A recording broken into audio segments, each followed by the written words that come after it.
Sir, you are a guest. No, I used to come 2 years back. Okay, but right now you are a guest. So, let tell us your name, what do you do, and how you get to know about Toastmaster. Good evening, everybody. This is Aryan. I'm an interior artist and an entrepreneur. Okay. Okay, thank you for joining us. Thank you.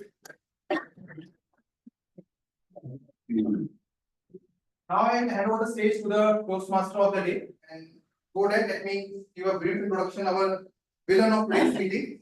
So he is an engineer and MBA and run a design consulting firm in the construction industry and have overall 25 years of experience.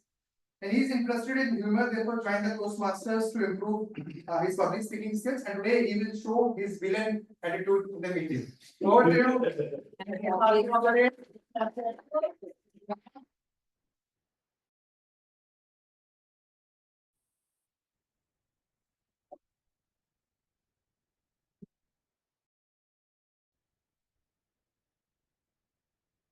Good evening, What can I- for Toastmasters. So, before we start with the theme for the day, I would like to give out explain how the day is going to be structured, and then I'll explain about the theme. You know about it, but what exactly we're going to elaborate on that. And then I would introduce the other team members. So that's the way we will be doing, followed by the speeches.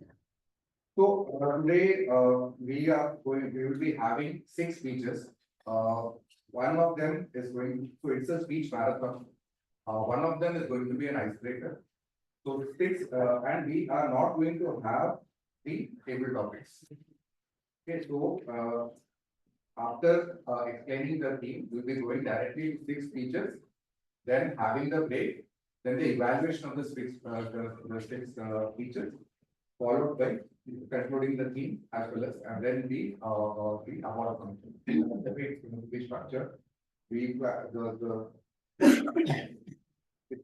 break is planned at around 6:30, 6:35, and we plan to end it by around 7:30. That's the overall plan. So,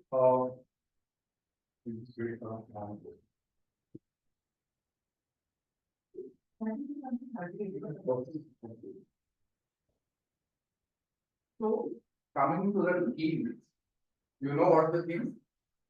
Hollywood villains. Right. For any story to be interesting, the protagonist needs to have some kind of an impediment in reaching his or her goal. If that impediment is a person, that becomes even more interesting because the person has his own traits and personality for her own. And that is the villain. In Bollywood, they take this to a different level because the personality of that person is quite different. That person may be very rich, powerful, egoistic, melodramatic, and these are some of the characteristics of Bollywood villains. So, Bollywood villains are actually, in reality, the heroes of the movie because they are the ones who define the hero's role. What would be the hero? There is no objective for the hero if the villain is not there, right? So that is how we, like Bollywood villains so much. So the journey of Bollywood villains actually depicts the way our society has moved. Like after independence, if you see, most of our masses, they used to be peasants, and the Zamindars used to be the ones who were tormenting. And most of our movies used to depict the Zamindars and the Chaudharis. They are the people who are the villains. So at this time, Kanhaiya Lal, Madanpuri, Pran, Premnath, they were the typical villains in Bollywood. Then came industrialization, and you had the saints who were actually the ones who were seen as troubling the laborers. So here you had the businessmen, Prem Chopra, Om Shivpuri, Amrish Puri, Sadashiv Amrapurkar, Anupam Kher, whole lot of them. depicting this kind of characters. Subsequently, the landscape became more complicated because the underworld came in. There was a nexus between politicians, businessmen, gangsters, police officers, and in this entire scenario, you had more villains coming up, such as Bhushan Grover, Shakti Kapoor, Paresh Rawal, Anupam Kher, just to name a few.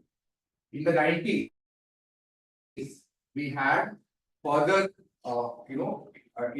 infiltration of terrorists, ideological issues which have been there, and there the villains were terrorists or people from across the border. These are the kind of people who came to be depicted as villains. And finally, the taste of the Indian viewers changed, and there the roles became, instead of two-dimensional, they were multi-dimensional. So you had the heroes who were not entirely good and the villains who were not entirely bad. And you also had a lot of heroes playing the villain roles. So you had all kinds of heroes, like actors who used to play the hero role, like Shah Rukh Khan, Jackie Shroff, Amir Khan, John Abraham. All of them were also playing the villain role as well. So villainy is not the monopoly for the. You had actresses like Lalita Pawar, Bindu, Aruna Irani, Nadira, who typically used to play. And over time, a lot of the actresses who played the lead roles uh, in lead roles also went to play on the villain roles, such as Rekha, Bipasha Babu, Vidya Balan, etc. So, what are some characteristics of Bollywood villains? One, laugh. How would a Bollywood villain laugh? This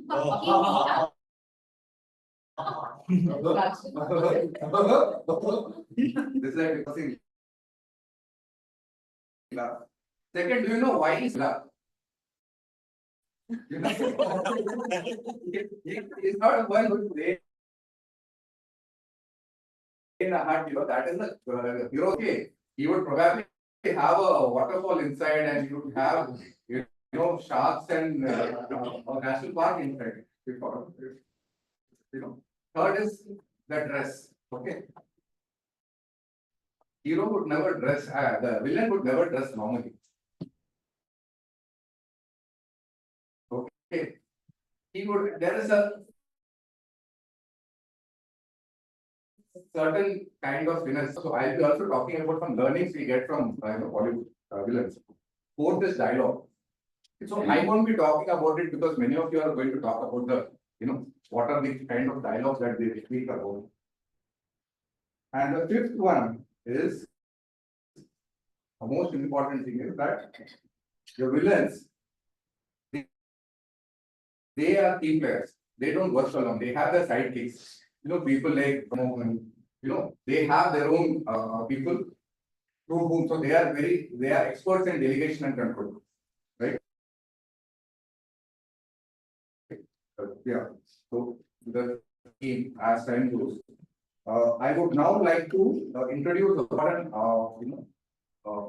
players of this speech, which is the tag team, starting with the grammarian. So may I request Shashank Kamtekar to come to this. So let's start, Shashank, with which is your favorite dialogue that we to be very frank. From yesterday you are asking this, but I do think about it. So I can say that 2-3 dialogues, out of which you can tell me that which can I depict the better way. First one is I would suggest it right now. I love you. Kiran. Kiran. actually I have means basically, me and my father used to see most of the old movies. So one movie is there. I think his name is Anand, and in that movie, the hero depicted dialogues like Pushpa is the oldest name actually, and we got movie recently with that name. The dialogue is that Pushpa, I hate tears. That is the one of the dialogue which I think I most of the time relate with my life, and that is very good for me. That's all. So, Can you explain about your work? yeah. So good evening all. Actually today I am good evening all. Today I am playing the role of grammarian. So can you tell me why grammar is important in our life or in our languages? Anyone? It's very simple. Huh? I don't expect that numbness in you. So To communicate the exact meaning of thought which you have. correct. I also read the same thing, but for a wonder, if you realize that grammar is only thing required to learn when we learn something new, means something a language which is foreign to us. Many of us means you can realize that have we learned our mother tongue first, means language first or grammar first? Generally, the language of mother tongue, that is, which we call as a mother tongue, we learn language first, and grammar is the secondary part of the language. But grammar is important only when we learn something foreign language, foreign in the sense which is not our mother tongue. So that is all what I understand about the grammars. So today I am being a grammarian, playing a role of grammar. My responsibility is to listen carefully to the speeches, understand, write down the words which they specially use. Also, being a grammarian, it's my responsibility. Word of the day and phrase of the day. So today's word of the day is peccadillo. Peccadillo. Okay, and its meaning is a minor mistake. If pronunciation is wrong, sorry. I have also searched this word on net only. So its meaning is minor mistake. And example of this word is his political career was marked by numerous peccadillos, but no huge scandals. Okay. And phrase of the word is doom and gloom. The meaning is negative thinking or expecting the worst. Especially I choose this phrase because today's theme is villain. Okay. The example of this phrase of the day is there has been lot of doom and gloom about the house prices recently. So I request every speaker, evaluator, and today's most favorite topics to use these words in your speeches and evaluations. And I will be and whenever any speaker uses this word, please give a thumbs up so that we can encourage him and also I can notice that he has used. Okay. So I will be coming again on stage when I call upon by general evaluator to read my reports, and that's all. Thank you. This side. Next, I would like to invite the timer, Toastmaster Miraj.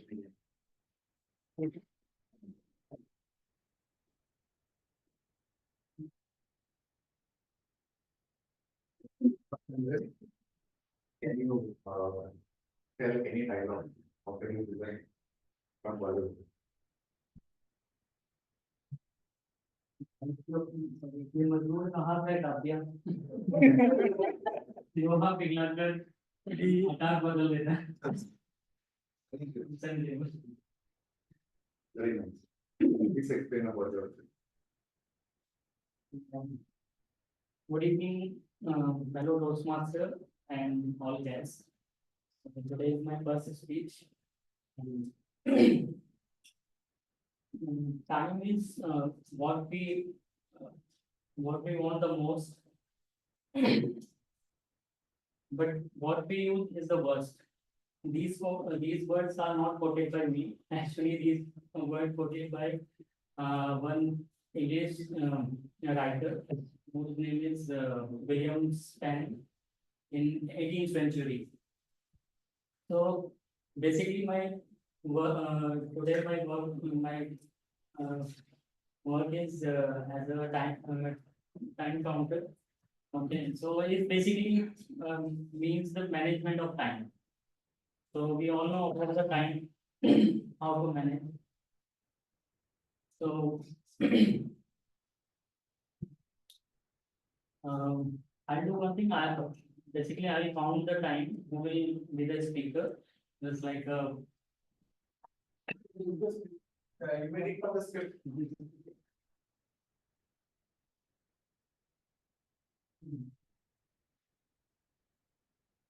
so at the time, my duty is to prepare and count the time for the speech and the evaluation. So for prepared speech, the time allotted is 4 to 6 minutes, and for evaluation, the time allotted is 2 to 3 minutes. Okay, so basically, I'll count the time and I'll show you three cards. Just I'll play as a traffic police. So there are three signals like green, yellow, and red. So green means to go. So I think for green,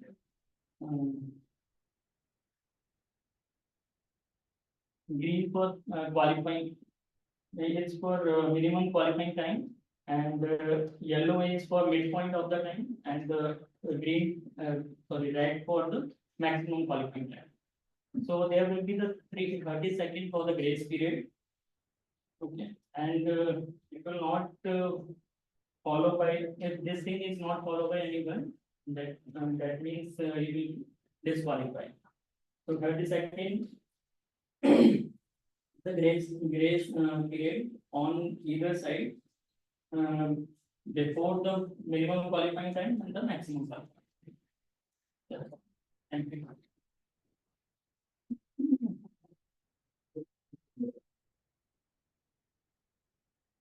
Next, I'd like to call Toastmasters CEO, Srimati Agnel.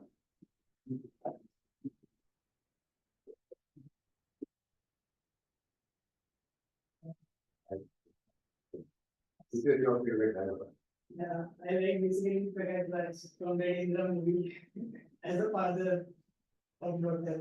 However, if I have to say the dialogue of three as a villain, then only one movie comes in front of me, that's Surya. I like that dialogue when he first okay, I will hear you say dialogue. Shock lega, shock lega, shock lega, shock lega.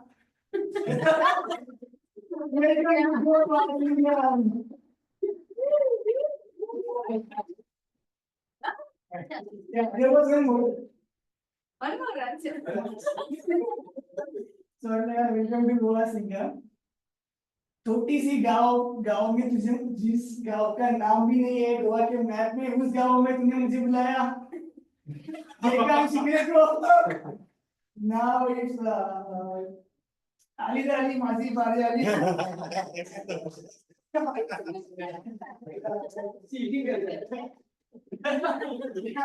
One session separate for it. Please explain your role. Okay, yes. Good evening, everyone. My name is Agnel Toastmasters. My name is Shubham. As you know, I am your all-rounder today. And my role, basically, who don't know, I will be finding out filler words or crutch words or some difficult words. Like you might have seen few people talking similar same words. So. I think I will be catching those words. I won't just hear. I will actually listen. Everyone who will come on this stage, and I will find out those small words. Okay, what we call minor mistakes.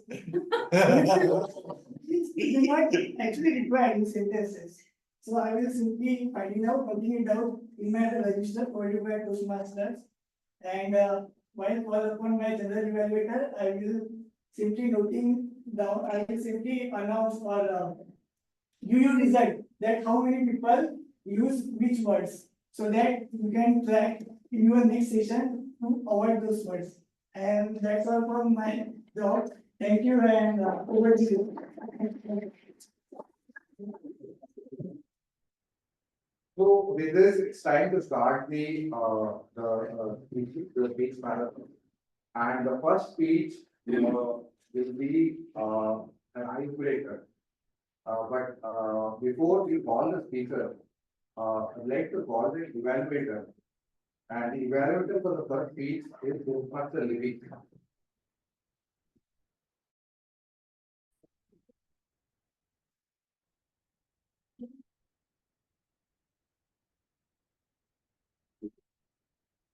Let's start with your time.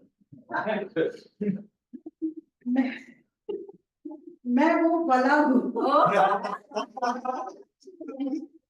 जो पत्थर को भी शीशे से तोड़ दूँ. This is a dialogue by Bindu in the movie Katti Pattar. Very nice. So, Yes, ma'am. My target speaker is attempting his level 1, project 1 icebreaker speech from the path visionary communication. The purpose of this project is for the member to introduce himself to the club and to learn basic structure of a public speech. Timer, please note the time allotted for the speech is 4 to 6 minutes.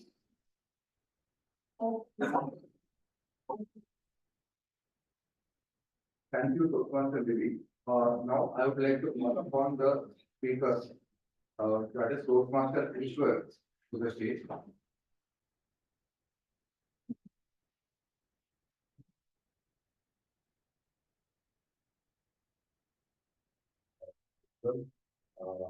Let's have your dialogue. Well, after several hours of contemplation, I have very few knowledge with respect to Bollywood movies, so I don't know much about this. But I can Google this, very honest at it. I know that there's this one dialogue from the movie called Mr. India. I don't even know who the actor is, but I think it's Mogambo or Shiva or something like that. And then there's Diabolical Laugh, which I'm not going to do because it's going to be terrible. Right, so Toastmaster Ishwar, will proceed with the speech. Toastmaster Ishwar, what are made of?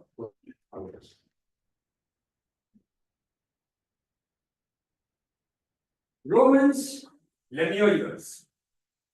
I have always wanted to say this twice before I've addressed an audience.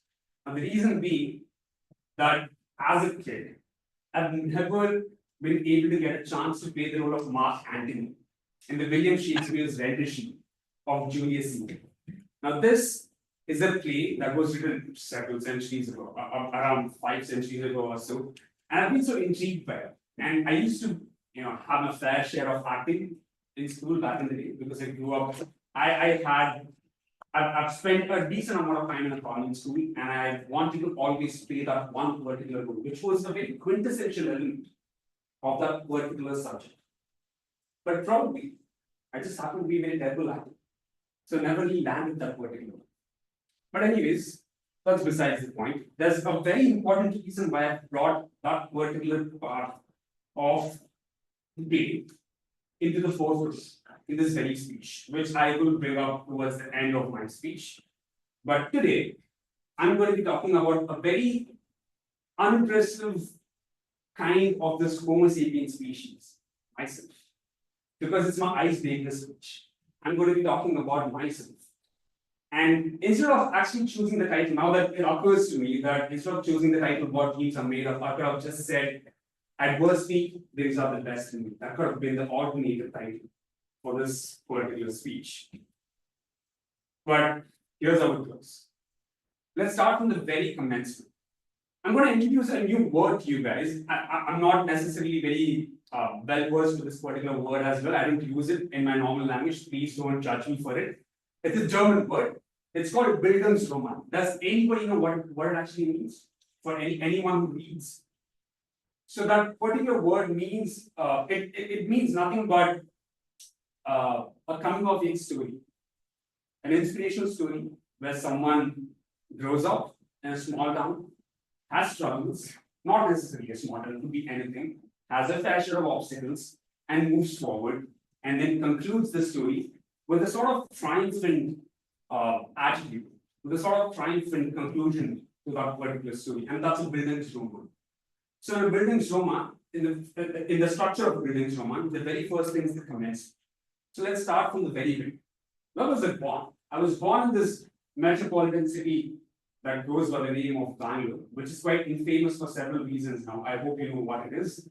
But Bangalore, also known as the pensioners' paradise or the garden city of the country, used to be a beautiful city at some point. Probably because I was born, who knows. But that's where I have my maternal roots deeply in. That's where my mother is. But I didn't really live there.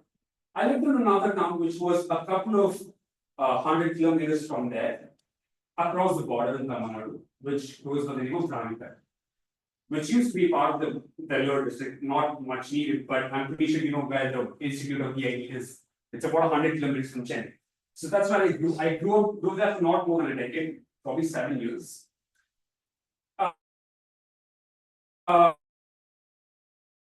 Small town. It's a very humble town, but I'm very well aware of the fact that I was from a pretty affluent background, which is why I had a very worldly view. I was very curious. I wanted to know what lies beyond the oceans, or the lands beyond the ocean, and I wanted to understand what this world is all about. And if my memory serves me right, I was probably around 6 years of age, and I was just walking by, and I stumbled upon this small piece of paper which had an imprint of the world, not only what it actually is. I just picked it up, very curious, ran towards my mother with my tiny legs, and just asked her what it actually is. And she said, she pointed out the fact that it's the map of the world that we live in. And I couldn't quite comprehend what she said, the words that she had just uttered. I was trying to gather my thoughts and understand, and before I could even do that, my mom said, "But just throw it off. It's just a random piece of paper." But for me, this was going to set up the basis of the kind of person that I was going to be. So the next few days, cut to the next scene. I'm with my grandfather at a stationery with my elder sister, trying to get an atlas. You know, those pristine encyclopedia books where you had several maps, several kinds of maps talking about the globe in general. For the next few months, you would just see me talking at it after school, without any purpose, mindlessly trying to understand what this is. And that is how curious I was. I was very obsessed with any new thing that I acquired, any new skill, any new interest that I acquired, for no apparent reason, but I would just block at it and try and understand. And with a certain level of maturity after a few years, I would try and understand what it actually is, and finally gather some sort of knowledge. Now, this is the kind of obsession that I had towards anything that I newly acquired, right? And as I was in my formative years, trying to understand what this world is all about, something very new occurs, something that's very unlike. So my father gets a transfer to the city of Mumbai. Now everyone's really knows, including me, I don't want to leave my grandparents. I don't want to go to this alien part of the country where people did not understand the way I spoke. I didn't understand the way the people spoke. I was really worried. What am I going to do? And you know the kind of reservation that South Indians have when it comes to speaking in Hindi? The kind of knot in the stomach that we have. So they actually enrolled me in a tuition to learn Hindi. Trust me, it was a waste of money because I didn't learn a single word. All I learned was after I came here in the conversations that I had with people. They wanted me to be minimally conversant in the language, but they failed me. Anyways, I come here, and the very first day I walk into the school, I'm not going to be in the school because I want to be here by any means, but I walk into the school, and for some reason, I have this sensation in my lower half of the cut, and I'm wondering, what sort of place is this? And I'm not trying to gain any sort of sympathy from anyone on it, but this is the kind of experience that I had when I was a kid. I was one of the few dark-skinned people in the school with a lot of insecurities, and I'm trying to wonder, well, hey, English is a language that I speak rarely. I can definitely not speak in Tamil. I know where you people are conversing majorly in Hindi and Marathi naturally, because considering the fact that this is a state language, this is a native language. And for the next few days, I come across a lot of challenges in general, but like any other kid would from a different part of the country, from a different part of the world. That's no big fuss out. But now, I feel like my dreams have been stifled. I've had so many dreams. I used to be lost in the reverie of the globe, the kind of world that we are in. I wanted to be an archaeologist when I was a kid. I wanted to be everything under the sun. I was intrigued by dinosaurs, but now I'm kind of stifled and I'm worried about what people think of me. About the kind of person that I'm, a physical appearance. Probably because adolescence was near. And I've had quite a bit adversities in my school as well. People that are not like people who are not like me. And I've always antagonized them, they've antagonized me, they've made fun of me. I've been bullied to a certain degree. But that's fine. But here's what happens. In my fifth grade, something really peculiar happens, an event. Now, everyone's been told to enroll for this public speaking competition. I've never given a public speech before. I've been a part of a few, what do you call them, fancy dress competitions, but I've never been a part of a public speaking competition before, which was at least major in front of a huge crowd. All right, I was petrified just at the thought of it. I gave it my name. I enrolled it. I don't know what dawned on me. I just wrote my name and walked out loud. Mom was like, maybe we'll give the speech. Do you have it in you to give the speech? Then prepare for it. I prepared the speech. And I remember going up and walking in front of the stage. There were already a few people laughing at me, probably not even laughing at me, they were just having laughs just for the sake of it. Who knows? I was trying to make it about myself. I was there, trying to give the speech, petrified, terrified, not knowing what to do. Just when you think I would have succeeded, trust me, it was probably one of the worst speeches that I've ever given. But that didn't stop me. I kind of liked the idea of people looking at me. I kind of liked the idea of being important. Under the limelight. So that's where my quest for public speaking began. That's how when adversity brought out the best in me. I'm a huge fan of cricket. I've played cricket to a certain degree. I've played the national camp level as well. I had to quit because of, being from an Orthodox family. I had to pursue academics due to several other reasons. But I never liked cricket as a child. But it was only after realizing that I was never good at it, that adversity brought out the best in me. I wanted to be better. I wanted to be better. I was never really talented in it. I was never really good at it. I was always scared. I was always good. Now, back to college. Here I am giving speeches, being a part of several companies, and still totally terrified, still totally petrified. You know how Mr. Dheeraj a few minutes ago mentioned that consistency is what brings out the best in you. And I love that aspect of it. You know what? Because this very afternoon, I had reservations of what I was worried. If I should come and give the speech because I didn't need prepared. That's the honest truth. I had very little time. But showing up is what matters. Showing up is what matters. And just like how Mr. Rajesh also said, you have a lot of adversities. The adversity is within yourself. You're the antagonist. You're the villain. You're the one who puts yourself down. And this fear is what brings out the best.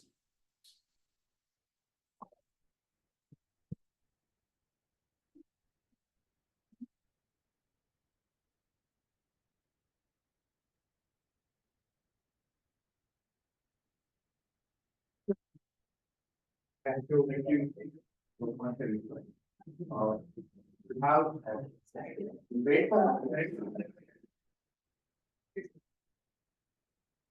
Now, wait for 1 minute for the evaluation.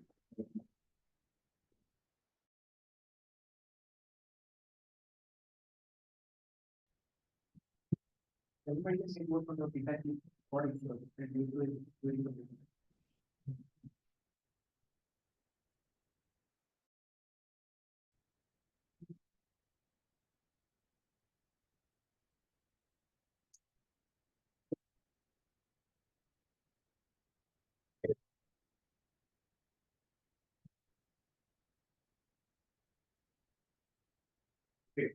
Our next speaker is Toastmaster Ravi, but before we invite him, I would like to invite the evaluator, which is Toastmaster Ravi.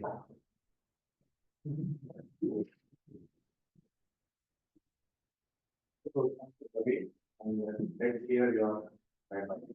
Oh, yes, so it's like from Tole, where he says, ये हाथ दे आपको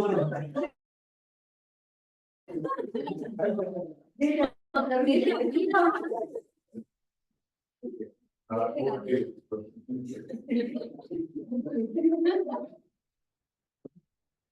Yeah, so my the Tatar gets speaker is attempting his L1 P3 speech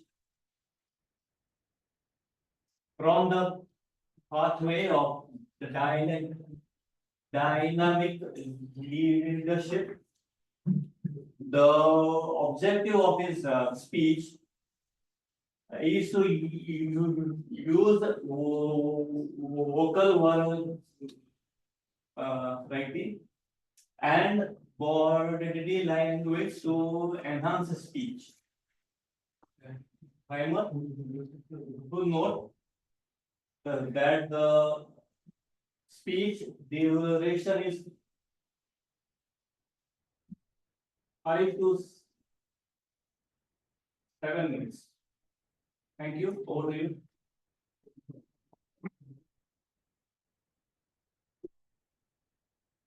Now, I welcome Toastmaster Ravi.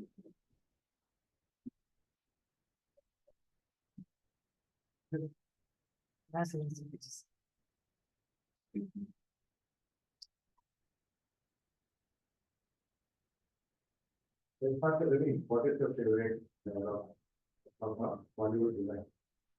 So I would like to state a dialogue from Hollywood. Actually, I'm fan of Hollywood. So this movie, a Batman, and there is this dialogue by the Joker, who is a villain, that nobody panics if everything's going as per the plan. Take the plan, fine. Introduce a little chaos, introduce a little anarchy, and everybody loses his mind. So that's one of my. So now we have Toastmaster Ravi. Life is a box of chocolates. Life is a box of chocolates. Toastmaster Ravi. All the best. So, dear friends, let's zoom back to year 2014. My engineering exams are wrapping up. There are different types of talk in the campus. Some of them are of celebration, some of them are of sadness. Someone has got what he desired, someone is still struggling to secure a job or a survival. But out of all of this, there is a one name which stands out. CAT results were out. And there was this one guy who secured 99.7 percentile. It was highest in the college history. And it was the top of the town, it was the top of the campus. Every circle, it was being talked about. And luckily, I was part of few circles where it was being depicted that there is this fellow who has got 99.7 percentile in the first group. And I'm being in the circle.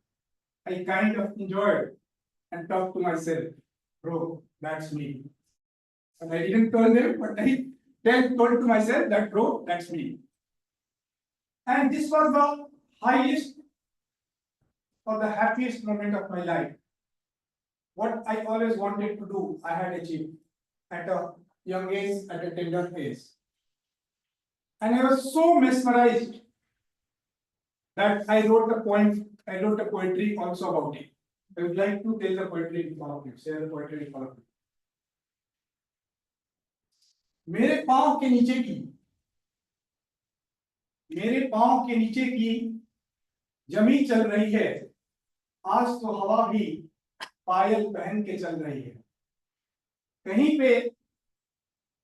कहीं पे आज की धूप भी ठंडी पड़ी है, तो कहीं पे आज की शाम भी जल रही है। So this was a poetry I wrote about my celebration, that when you work hard, even the sunlight, even the 12 o'clock sunlight won't give you displeasure, it will even make you happy. And even if you are not in the right mood, even the beautiful or the most coziest place would look horrifying to you. But life has some other plans, and the happiness didn't last long. Certain relations demanded their due, and I kind of dropped from the iron. From being at the top of my happiness, top of the life, I fall into the bottom of the sorrowness, bottom of the pit. What to do? What could be done? Shall I give up? Should I give up? Or should I fight it? So the inner habit told, kick in and fight up, don't give up. And again, I started looking positive towards the line. 2 years down the line, again the opportunity knocked on my door, and I got selected again into the IIM, and thought that this time I corrected my mistake. It was only a wastage of 2 years, and again I am on the track. Because in MBA, most of the people come after experience, so that's not a big deal if you lose 1 or 2 years. Still, you are at the right time, right track. You are again a successful guy, at least in your circle. And thereafter, I completed my MBA, and I had a 3 years job afterwards. Everything was going fine, but who knows? There was a storm waiting on the horizon. And this time, it was not a simple storm. It was a tsunami. It knocked me down.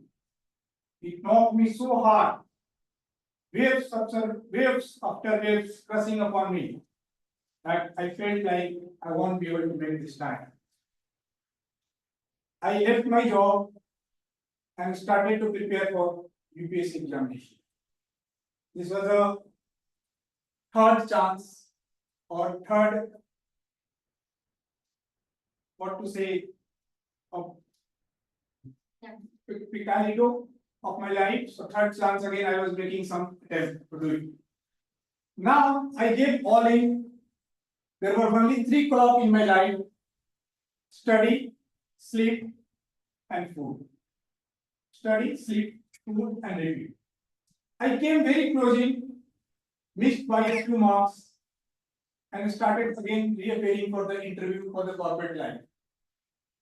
Now this time, it took more than 50 interviews to crack the job, and 3 months of a waiting period. Every day used to feel like a year. Every night was a sleepless night. I was going mad. But somehow, after a break of 3 months, after a period of 3 months, I converted a job. And again, I told to myself, sir, whatever happens, keep singing. Don't give up. Life is like a box of chocolate. You don't know which flavor you are going to get. Whatever flavor you get, embrace it. Because these chances, these failures make you a stronger, a resilient person, and reflect the truth yourself. Thank you very much.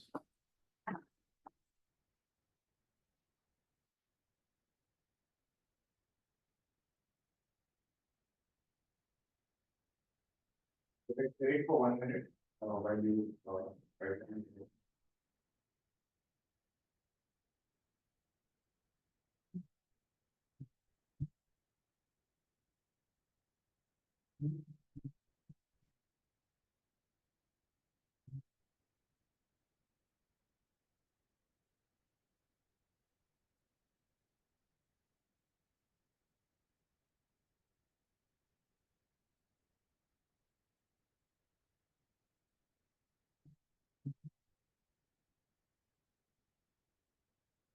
So, our next speaker will be Toastmaster Ajay. And, I would like to invite the evaluator, Toastmaster Dharmesh. Toastmaster Dharmesh, for the your dialogue. So we had recently gone to the division contest and there the coach asked the same question and I mentioned this dialogue. It is from student, it is, कितने आदमी थे? Reply. और तुम तीन बहुत नाइंसाफी फिर भी वापस आ गए क्या सोच के आए थे सरदार खुश होगा शाबाशी देगा स्पीच स्लॉट देगा अब वो आपको देना है I will discontinue the dialogue here because we have time. आपने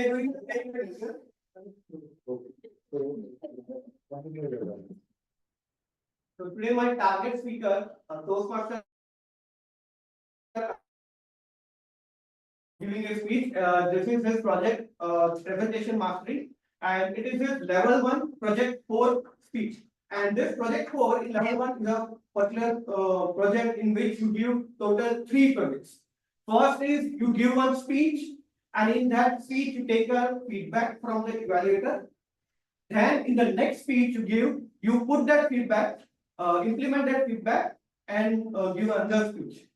And you also give an evaluation. So this is his speech where he has to implement the feedback in his previously, that is audience engagement. He has to engage the audience in his this particular speech. So all the best to you, Ajay.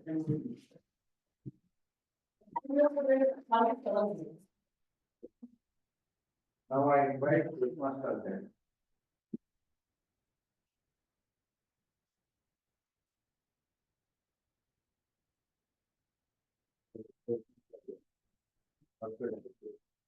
My dialogue is from Agni projects of Sanjay Dutt.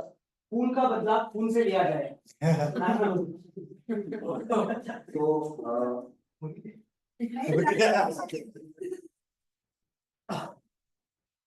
Toastmaster Ajay murder करेंगे क्या बात है? Murder करेंगे Toastmaster Ajay.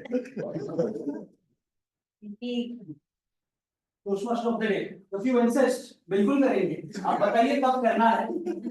I am a martyr. In fact, in the next 5 minutes, I will prove that all of you in the room are murderers or have witnessed a murder. Good evening, Toastmaster of the day, fellow Toastmasters and guests. I am Toastmaster Ajay, and I identify myself as a harmless, friendly murderer. Before I begin, I would like to ask all of you, do any of you consider yourself a murderer already? 1, 2, 3, 4, that's great, that's great. Yes, please take note, you are supposed to interact with these people. Now don't worry, I'm not here to talk about anything illegal. Of course, when I say murderer, I mean murdering about the habits, fears, and depression or the thoughts that holds us back. You know, murdering procrastination or negativity, something sort of that. I'd like to state some scenarios, and I would like you to let me know whether you would count it as a kill or a murder. Scenario 1. Neeraj had planned his run for tomorrow morning, but he woke up at 10 a.m. But obviously the run was cancelled. Will you count this as a kill? Yes, it is. It is a murder of commitment. Another scenario, please give it me. Libby had planned to follow a diet, but at that same evening, a thin crust double cheese overload cheese pizza was ordered in her house, and she ate it. Would you count this as a kill? Yes. Yes, it is a murder of diet. I can murder people. Last scenario. I have my speech to prepare, but instead I'm scrolling through reels, YouTube shorts, trying to reach the end of it, but not preparing. Would this be counted as a kill? 100%, absolutely. This would be counted as murder of productivity. I know it is very basic, but today my whole point is I'm trying to speak about the after guilt after this murder happens. Again, coming back to the examples. In Libby's example, she couldn't resist the craving, correct? There happened the first murder of diet. But what I'm trying to highlight is you need to focus on the second murder, which is killing the post guilt. Because generally, that guilt makes us want to do nothing after we are done with the first murder. I would relate it much better with Dheeraj's example. When Dheeraj had planned to go for his run, correct, the next morning, but he was not able to wake up and he woke up at 10 a.m. At morning 7 a.m., when he was not able to make the run, he happened to be at his first murder of commitment. But I promise you, it is very essential. As soon as the first murder happens in your life, you are supposed to initiate the second murder, which is killing the post guilt. Trust me, it saves a lot of time. Let me tell you here a story. This goes way back in 2021, 2022. There was a person named Robert. He came across as a cheerful, a bit introvert kind of person. He was an average student. He had his plans to go abroad and settle over there. He was an average student. All of a sudden, during the lockdown period, 2021, he realized that universities are offering GMAT waiver. I think some of you might be knowing about that. Universities during the lockdown period were offering GMAT and other restrictions waiver. Excitedly, Robert quickly prepped for his IELTS, scored the required bands. Fortunately, he received an admit letter from University of Columbia. He partied all night that night. But as soon as the time to leave approached, Robert realized that the process was not as smooth as he was hoping for. The cutoff dates, the dates to apply, the dates to pay the fees have preponed. He started applying for loans as soon as he could and started to take care of the other variables which were into the picture. Unfortunately, Robert could not make it to the deadline and he missed out on a fantastic opportunity. Then came a period of guilt. This is the guilt about which I was speaking about. I believe that it is not very necessary to extend this post-guilt phase. I'll tell you another example of mine. The Robert story is actually inspired by my story. I was down in for 3 months. No contact, nothing. Admission in 2020. What I realized is, as soon as you go into this zone of post guilt, you are nothing but just wasting your time. It is very important to initiate the second murder, which I referred with the examples of killing that post guilt.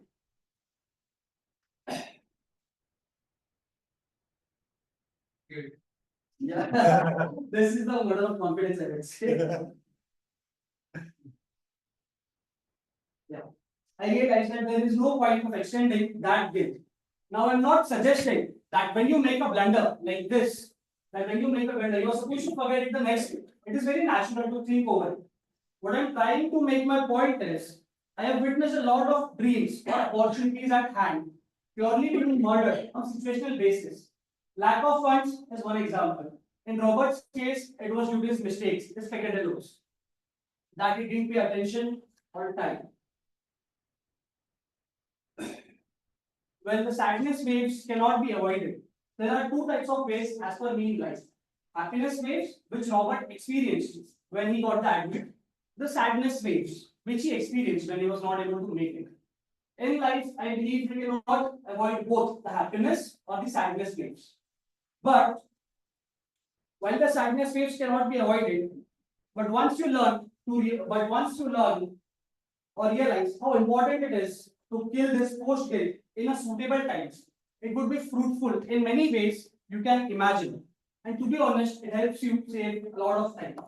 And as far as my initial claim is concerned, I believe many of you might have been part of murder. I believe murder in your own dreams or your entrepreneurial journey, or like in this case, murdering her life.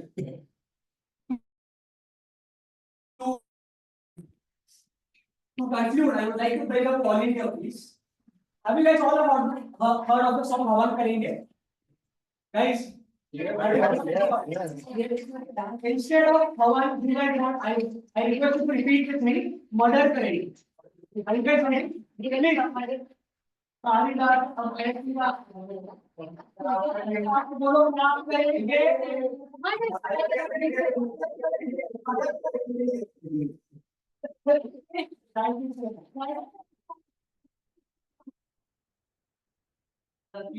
Thank you so much.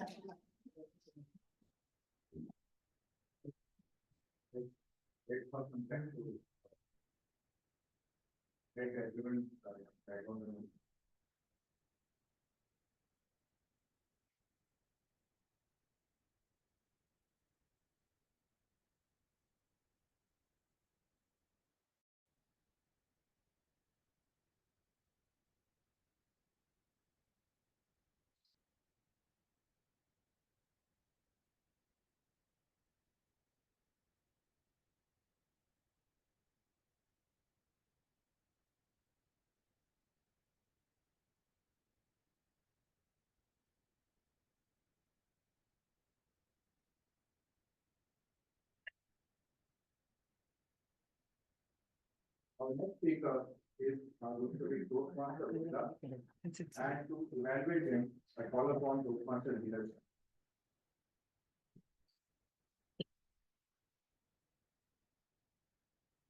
Over to you, Toastmaster leader, starting with your.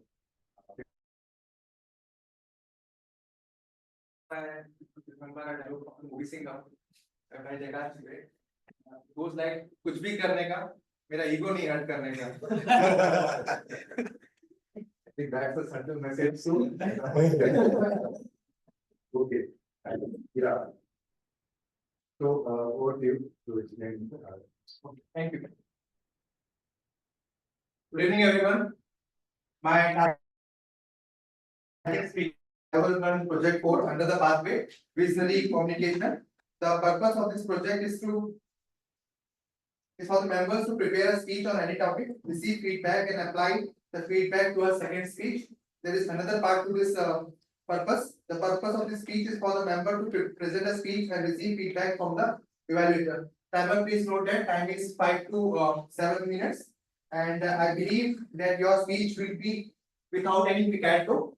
And the theme of this meeting is very negative. But in this negative doom and gloom environment, you will be aware and rise a hero. Over to you.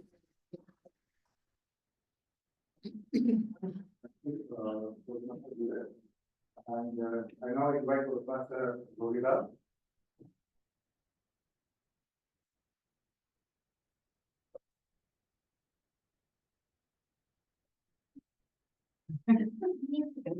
There are blood stains from the previous speech. Murder Karenge. Toastmaster Rohila, what is your favorite dialogue? I want you to guess the name of the movie. Ready? Yes. 50 lakh मांग रहे थे, थैली में क्या लाया? Sir, lakh अंदर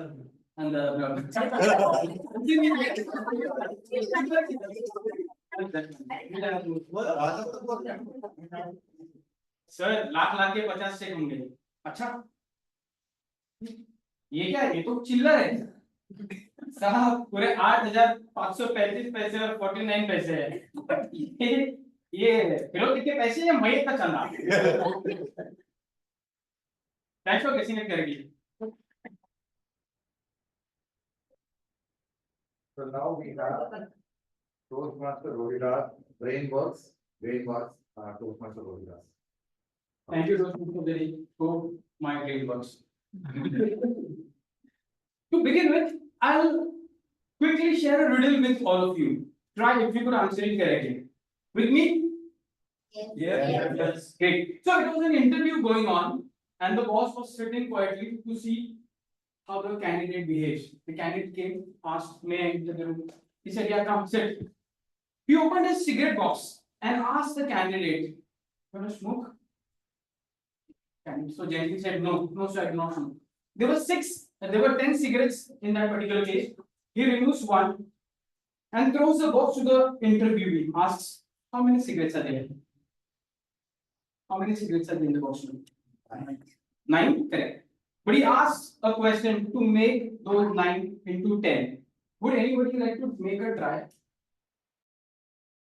How the candidate will make this 9 cigarettes into 10? This is how. This is now. I want your brain to work.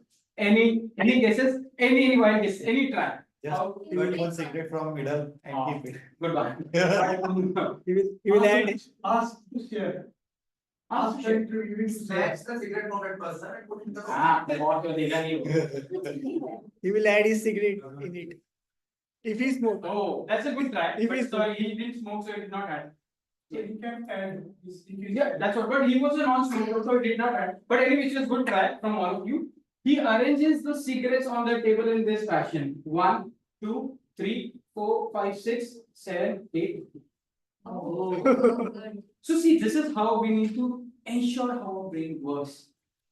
So, is there anyone in your life, he or she, who tries to dominate you?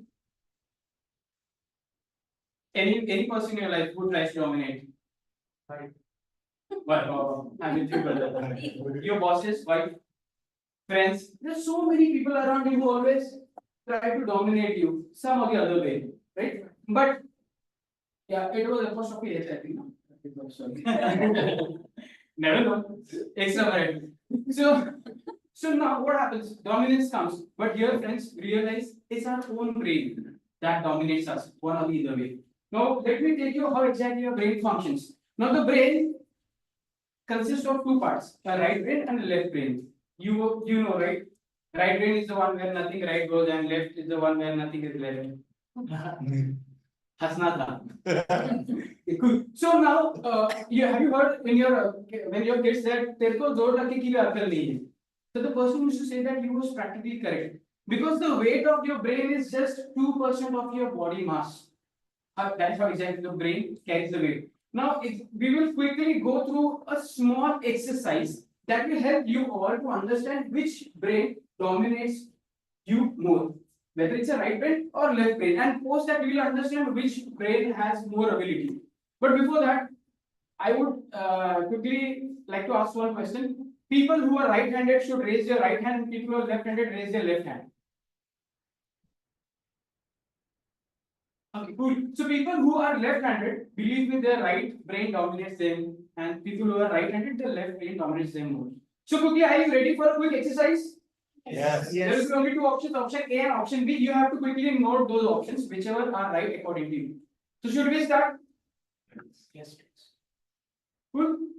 So the first very big question is, whenever you want to just kill your time, you want to have fun,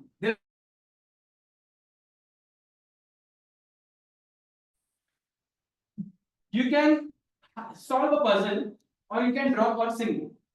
Option 1 is puzzle, option 2 is drawing something. Note your option. Should I move to the next question? Yes. Question number 2. How do you remember people? Do you remember by the name? Option A is name. Option 2 is by their face. Noted? Question number 3 is, do like this. Show me your hands. Like this. Now see which thumb is on the top. If your right thumb is on the top, make a note option A. And if left thumb is on the top, make a note option B. 4th question. When you get to listen a new song which you have never heard ever in your life, what is the first thing you notice? Option A, the lyrics of that song, or option B, the music or theme of the song. Okay. Last but not the least, just cross legs, just sit cross legs. And see which leg is on the top. If it is right leg which is on the top, select option A. If it is the left leg on the top, select option B. Cool. So 5 questions. I'm sure you will have 3 which would match, which will be the dominating letters. So please go through it. Go ahead. Actually, we can come back. Okay. Okay. Next. So see, if you have got more A's, you have your left brain, which is the dominating brain. Now, what exactly the left brain does? It's logical, it helps you to planning. It is one of the dominating brain over here. These people are very accurate when it comes to planning, when it comes to any kind of analytical thinker. So these people are very helpful for making any decisions for any program to run in a smooth manner. Okay, so people who have got A's, in the room. Next one, B.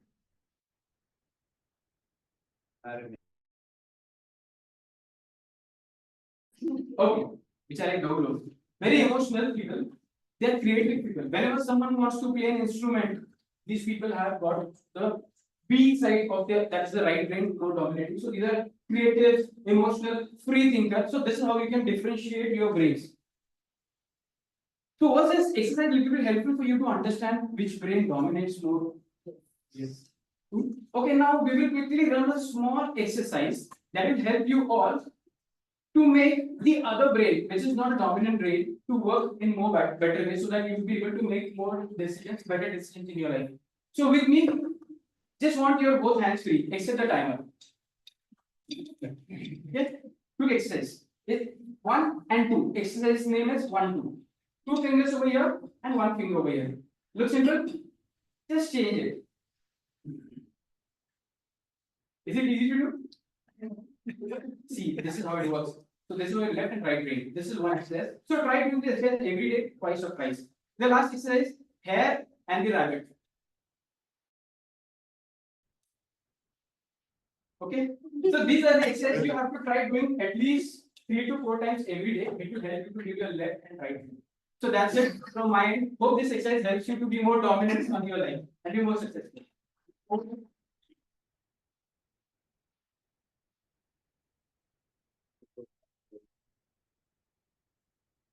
Great for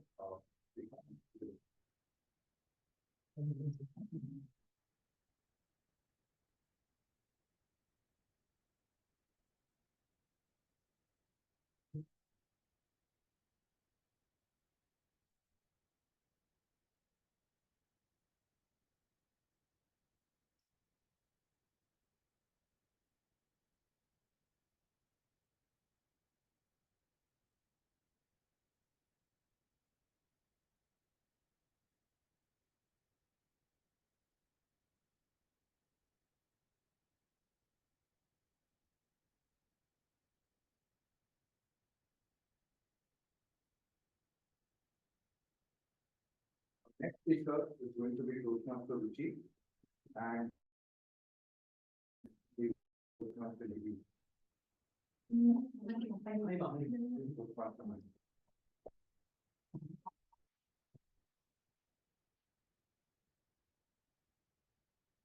Toastmaster, would you like to share a dialogue? Not a positive plan, just one जिंदगी बड़ी होनी चाहिए तभी So, yeah, over here. My target speaker is Toastmaster Ruchi. She is attempting for level 2, project 3, introduction to Toastmaster mentoring from the pathway planning. The purpose of this speech is for the member to share some aspect of previous experience as a producer. Can you please note the speech time is between 5 to 7 minutes.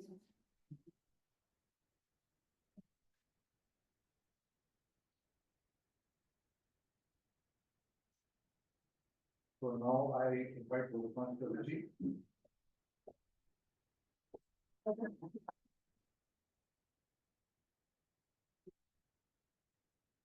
Yeah.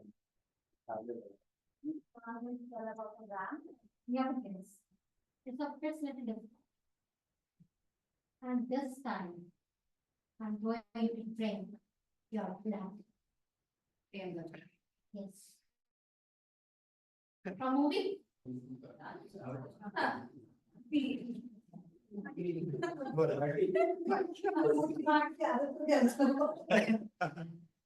now we have the Toastmaster Ruchi from Prodigy to Globe, or from Prodigy to Globe, Toastmaster Ruchi.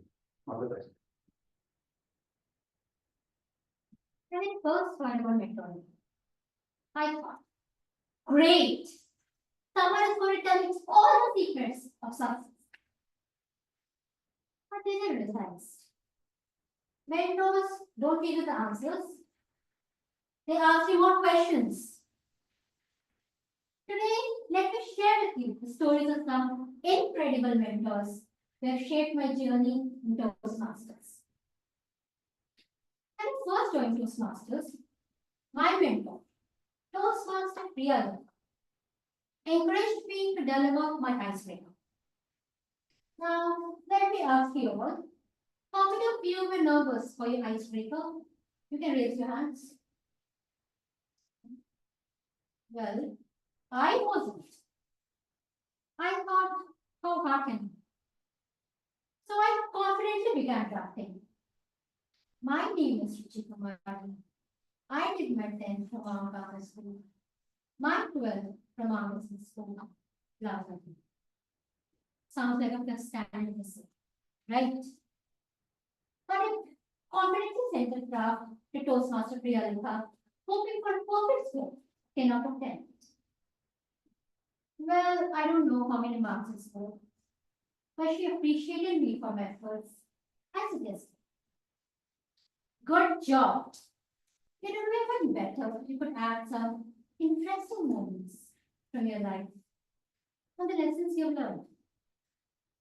So I went back, edited it, and sent her a slightly less stylish version. 2 days later, she sent me a revised version, and I was stunned. It felt like she had polished my speech from a novice writer to a professional one. The content was sticky, but was now well organized, engaging, and free of grammatical errors. She has put so much effort into improving it, all on her own. And remember, this was around when ChatGPT was not there. I practiced the speech.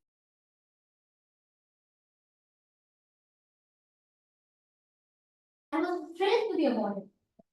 Now moving on to my next mentor, Toastmaster Ashraf. I chose him. You know why? His answer was because he was so handsome and charming. That's for instance. Just kidding. What really impressed me was his amazing IC speech. He did not just win at the club level, he went on to win at the area and division level too. So, for those wondering how to move someone, those masters, killer speech, definitely helps. Back then, I was super ambitious, constantly comparing my speech to those in the World Championship of Public Speaking. Naturally, this led to a lot of frustration. One day, I approached Toastmaster Ashraf and said, I do martial arts, but my body language on stage does not even come close to Ramona Jason's. By the way, don't judge me by my physique now. He used to be really into martial arts back then. He suggested, he advised me, be patient. Take it one step at a time. Enjoy the journey, not just on the stage. Ever since then, I've embraced that mindset, savoring each moment of the Toastmasters system. Now, moving on to another thing. Guess who my next mentor is? Any guesses? You all know her. It's none other than Toastmaster Meenakshi.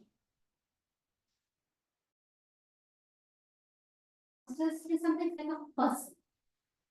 One day, I found myself in a dilemma and asked her, "Oh, Meenakshi, some say my pace and pauses are perfect, while others find them too slow and boring. They even feel like falling asleep. What do you think?" And a smile. Just stick to your natural pace. The rest will follow. I took advice, and since then, the street delivery has improved. And now the audience stays wide awake. Apart from my assigned mentors, I received immense support from other Toastmasters who also mentored me. One of them was DTM Pusha. At first, I found it strict. He had a loud voice, scared me. I was genuinely afraid. But over time, as we worked together, beautiful bond formed. I felt a very strong connection, like that of a caring mother. I'm not someone who usually expresses my emotions, but I remember crying in front of her. And it surprised me that she was so understanding. This is what makes Toastmasters feel like a family. To conclude, mentorship shapes who we are. As prodigies, we not only grow from a mentor support, also carry the knowledge forward. So I encourage each of you to seek a mentor support, truly absorb the lessons. And if you're in a position to mentor, you hold it to someone else. Let's commit to foster this cycle of growth together, creating a thriving community at Toastmasters.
We now come to the last prepared speaker of the day, which will be our Toastmaster Sangeeta Shruti.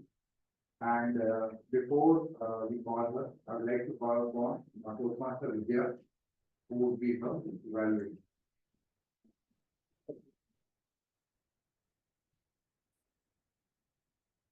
Toastmaster Vidya, and let's have your evaluation. So let me inform that Toastmaster Rajesh has committed for a party. So if he gives party, what will say?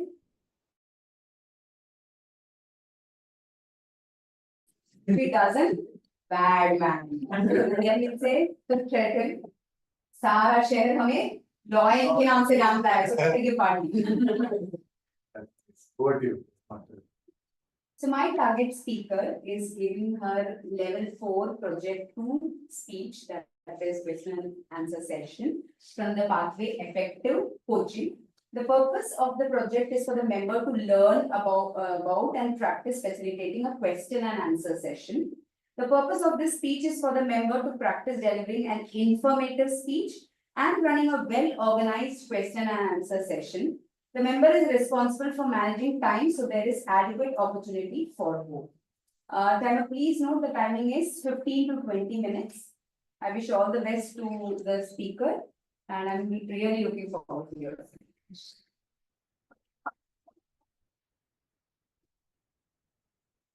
I invite Toastmaster Sangeeta Shruti.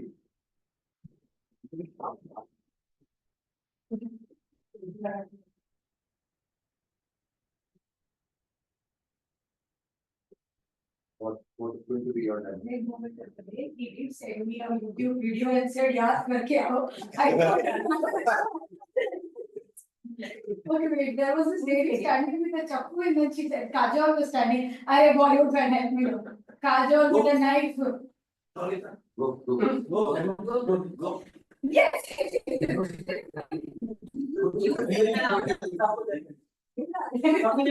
हाँ प्यार में जान ले भी सकती हूँ दे भी सकती हूँ सबकी अभी मैं जान मत दो he tried to make me say that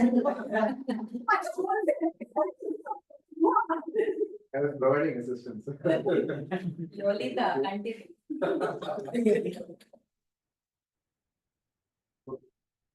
So, just local give the title 16, 18, 20 time.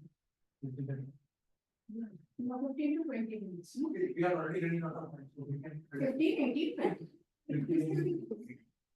15 is green, 18 is yellow, and 20 is red. Toastmasters Sangeeta Shruti, Paradigms, Toastmasters Sangeeta Shruti. All the best.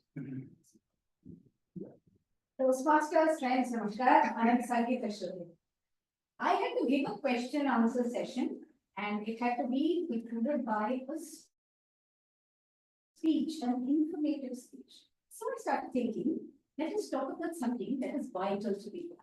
And I said, no, let us talk about something that makes people happy. Or let us talk about something that people connect with. Then I thought, let us talk about something that's simple. Or let us talk about something that people find challenging or bewildering. Finally, I decided, let's be greedy and talk about all of this together. And when I put all of this in a pot, shake, and open, it turns into a money discussion. Because money is something we connect to, money is something we sometimes understand, sometimes we don't, sometimes we're bewildered, sometimes we have too much information, sometimes none. And today, I'm here to play the devil's advocate.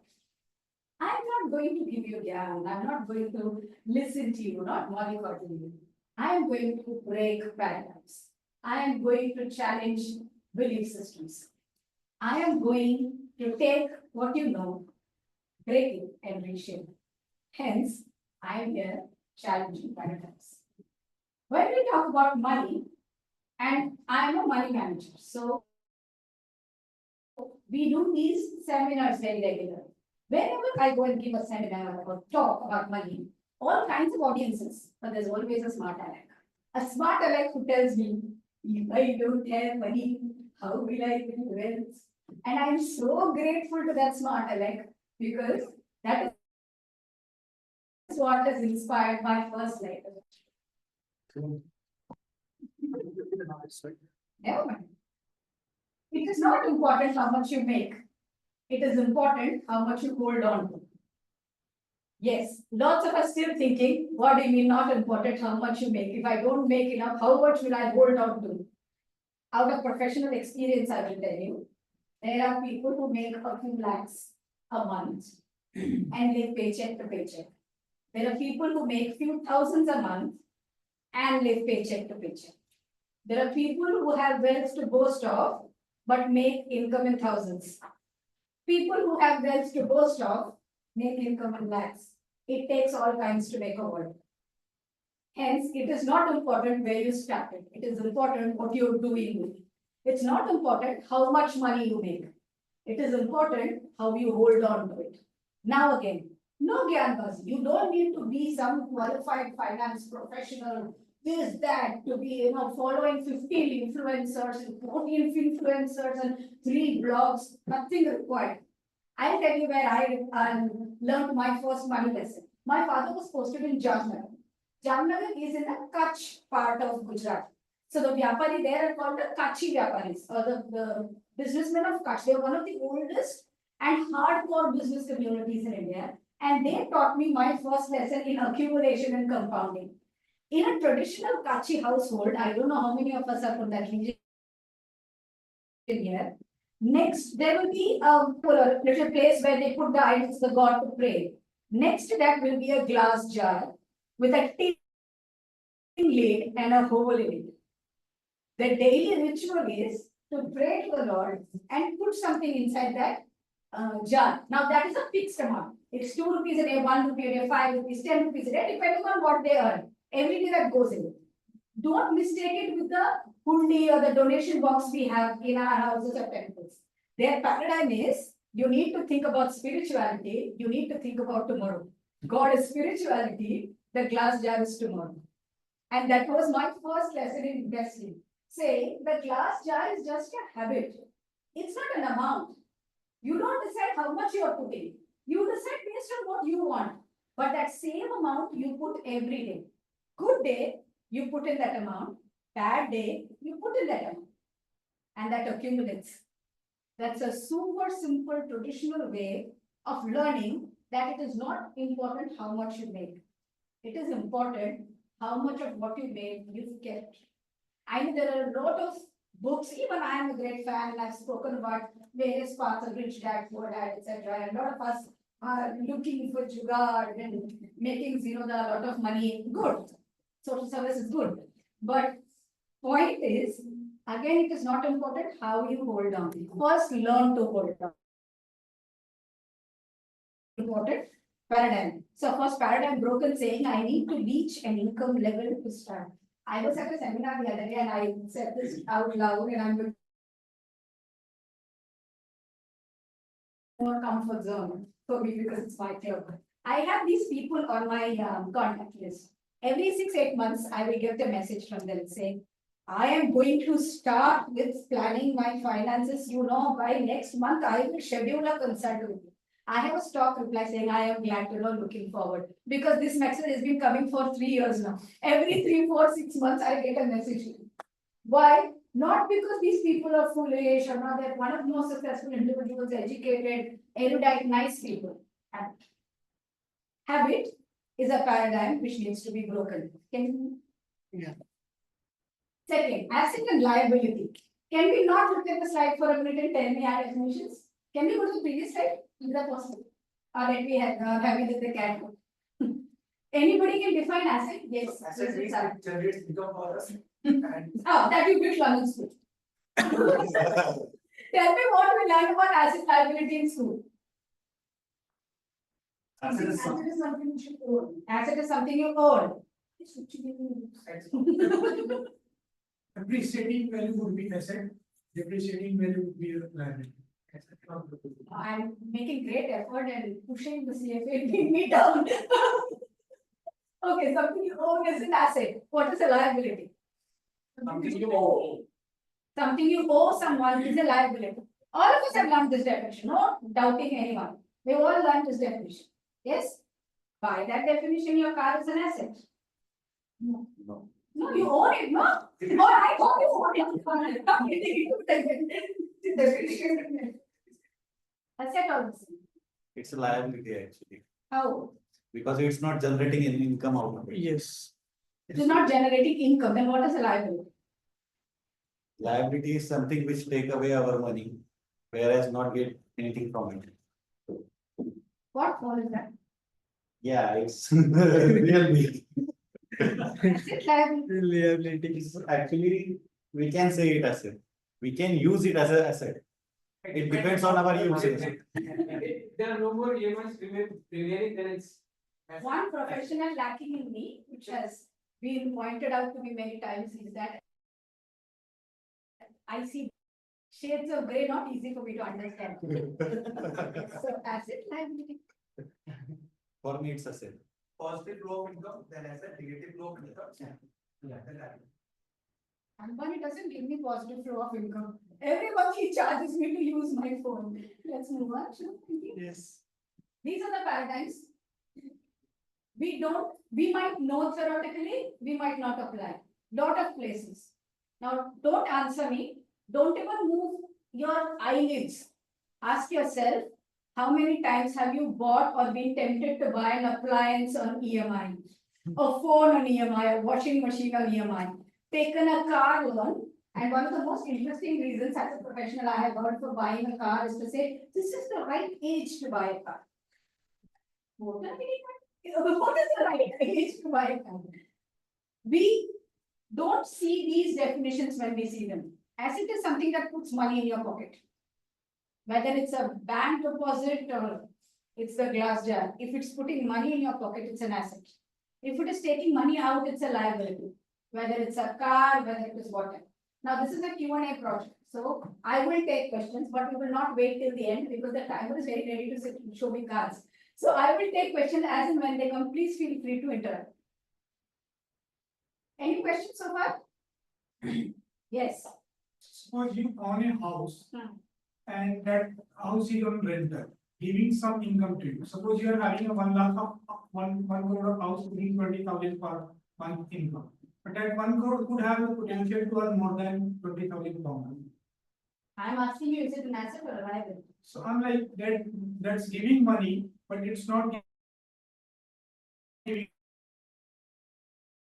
That as is per the subject. market trend. It's a asset. Wait, please, I love the question. What would you say is market trend? Okay, before I go any further. When I am having these discussions with you, I am not trying to be rude or brash or impolite or being disrespectful. I am talking about your life and money, and you deserve honesty. Being straightforward and honest is a money manager's job, and that is exactly what I'm doing. Market. Simple, you are having a car which is running on a rental, it's giving you an income, but that money could have earned more. Market, black and white. Market trend, matlab. So suppose there is a 20% share market you can earn or 10% FD you can earn. How do you know 20% you will earn in share market? Index fund, we can use target from the index fund, we can see that how much they have generated the. Which index fund is generated, how much is what they're going to? I suppose we are following HDFC and it's generating a revenue of 15% of interest rate. Brilliant questions and brilliant sorry, I'm cutting you off because I got the question. So basically, let me translate into non-financialese. And the question here saying, I have an asset which earns X. I think X plus plus should come to me. Because something else is earning X plus plus. How many of us have been to the restaurant Rajdhani? What is your favorite part of the Rajdhani Thali? Anything, I like everything in it. Okay. Anybody else? So many hands went up. Sweet, okay. Anyone? Kachori. Kachori, okay. Yes? During So I can serve you a thali which has only kachori, you will be okay? Only sweet, will you be okay? Thank God, I thought you'd say yes. May I ask my brother, he would have said yes. Only biryani okay. I didn't see it in Rajdhani. That's why I chose it. Point being, every kind of investment has a role to play. Certain investment is made because it is supposed to keep your money liquid. Certain investment is made because it is supposed to balance the risk in your overall money basket. Certain investment is made because its job is to grow faster and add to your wealth. Where you are in life, what you are planning to do, depends on not a questionnaire that you take yes and no on. It depends on what you look at your life as, where you want to go and where you are rightly, and that depends what kind of investment. To answer you, a house may play a different role and whatever index fund may play a different role. And hence, both have their place. How much is a personal question. Anyone? Is it right to say that anything that has a factor of amortization, a factor of depreciation over a period of time is liability? Wouldn't that also mean that house is Are we talking depreciation? We're talking cash flow. No, just a query that I had, because we're No. talking about liability. Yeah, so exactly, no, we are not talking paper money, paper depreciation, appreciation. Simple thing, something puts money in your pocket is an asset. Cash flow. Cash flow. If it works, it's an asset. Doesn't work, not an asset. So what goes up and down in paper is anybody's view. And most things don't have an index for you to go and check it with. Yes, anyone? No? Let's move on, please. How do you define wealth? This I'm going to leave on the, how do you define wealth? Bank balance. Bank balance. You are happy and healthy life. But now I have to ask him happy means what, healthy means what? Personal choice, like, what makes you happy and healthy? Exactly, how is that wealth? There are two definitions actually. One is wealth, which we count as a capital. Asking questions. VP is ready to start. There are actually two dimensions of this wealth.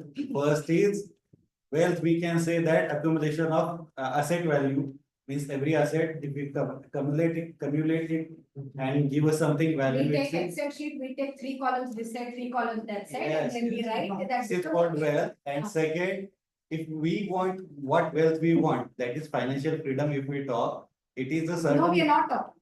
then wealth is that one. Value of assets. Let us break down all this jargon to make it simple, because the biggest paradigm I want to break here is that money management is simple. Wealth is survivability. What I have with me, it can let me survive. Is definition of wealth. Longer the period, retirement. Still longer, financial freedom. Simple question. If I have wealth that I can sit and eat for 1 year, that's my wealth. Wealth should be accumulated from the point of view of financial survivability. My income stops. Yes, Lina.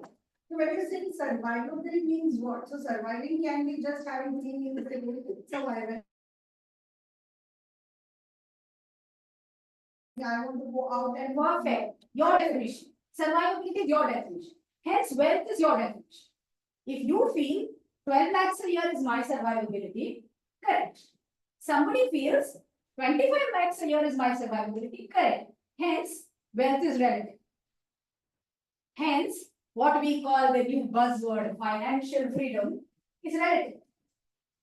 What is the lifestyle you want, how you want to live, how long you can live like that is how wealthy you are. Longer the period, the wealthier you are. So it is not a number, it is not a status. Can you? Yeah. 8 out of 10 times, this is my favorite topic, something Gen Z crowd gives me looks for. 8 out of 10 times we choose instant gratification. 2 ways. Look at a loan. What is a loan? Simple. In a loan, you get reward first, you do the work later. Correct? You get an upfront payment, you repay it later. When it comes to investment, you do the work first, you get the reward later. When you take the reward, you're stuck. It's a prison. Because when you've taken the reward, you have no choice to say no to the work. You mean the loan? If that is the analogy you want to use. If you've taken a reward, you have no choice to say no to the work. Whereas when you are investing, you can calibrate and adjust it how you want because you've not yet taken the reward. So when you take instant gratification, that is, I want the reward today, you're getting stuck in a trap. Whereas if you're okay with delayed gratification, that you will take the reward tomorrow, you have freedom. If I take something on EMI, I have to pay for whatever I have bought. Whereas if I'm ready to wait till I have accumulation, then I have the freedom to change my mind if I want. And I will tell you out of experience, today I am standing here and talking about all this. Had you told 14-year-old Sangeeta Shruti, 18-year-old Sangeeta Shruti this was going to happen, she would have laughed you out of existence. Had you told 21-year-old Sangeeta Shruti, she would have laughed you out of existence. Life changes. Any questions at this point? Yeah, you wrote 8 out of 10 times. So what are those? That's just a, you said saying 8 out of 10 times people choose instant gratification over delay. So you see something and you will pick it up on EMI. You see something you want a loan. So much so that the other day we were at Chroma looking for some ottoman for the house. There are 2 dedicated people, no, not at Chroma, we were at her house, home center. There are 2 dedicated people at home center to only answer queries about loan. That is their full-time job. The minute you ask, somebody says loan, one of those guys observing was, see, home center is business. Unless they're making a return, they're not going to employ someone for that job. So that is how much we are going towards instant gratification. Not trying to be preachy, just breaking paradigms. Can you? My favorite part. Lots of us watch videos, listen to speeches, follow blogs. Lots of us do that. We about finances. Else, we are doing something about our finances. Good news, ladies and gentlemen, you're wrong. Bad news, ladies and gentlemen, not going to help you. What helps build wealth is action. As famously Warren Buffett says, what? What does Warren Buffett say? I got nice huge nods. I thought somebody's going to complete my statement. Warren Buffett says, bulls, bears, pigs all make money in the market. One person who doesn't make money is a financial analyst. Because he's sitting and analyzing. Nothing runs on an Excel sheet. Life doesn't run on an Excel sheet. Anytime you find yourself telling, Abhi after Diwali I am going to. From this new year, next month first you see I will take action. Tell yourself, dude, you're lying to yourself. Doesn't work. I actually have people who do this, who've been doing this for 3-4 years. Keep sending me texts every 3-4 months once they get a guilt file. Doesn't work. People who make money are people who take action. And that is the smaller section of people. People who sit and analyze don't really make money. Because action matters. Any more questions? Yes. What are the actions we can take to handle the unexpected? Find an advisor, sit down. Sorry, I'm saying that not to sell anything, but on this stage on a public platform, I cannot give you personalized advice to. Hence, find someone, sit down. Please don't take free advice, it's highly expensive. Any more questions? Timer is giving me looks. No more questions?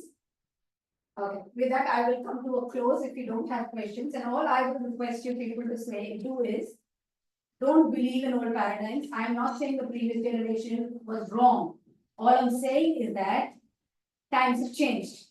And with changing times, your action matters, your paradigms matter. That was main action. Toastmasters.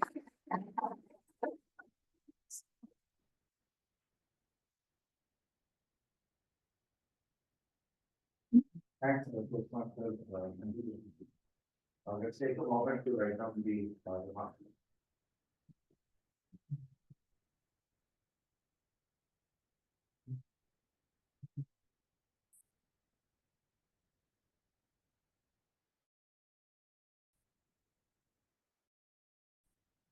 So in that, we have completed all the 6 prepared pieces for the day, and I'll be inviting our timer, Toastmaster needed.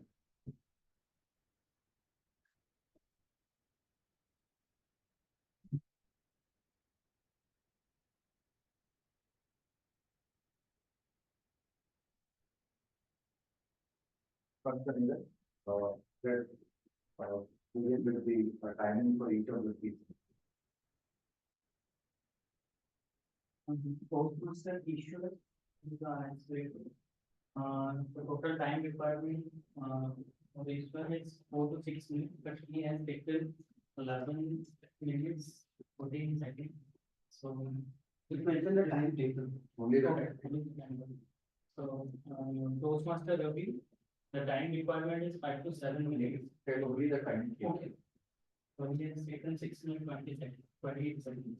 Toastmaster Arjun, 4 to 7 minutes. Toastmaster Rohitas, 7 minutes 28 seconds.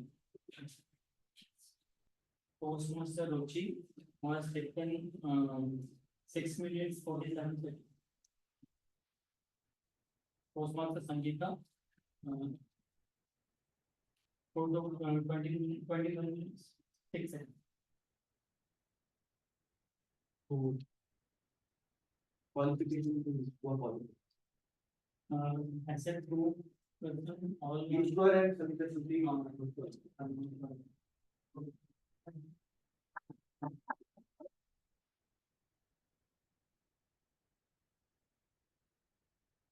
Now, go for it. And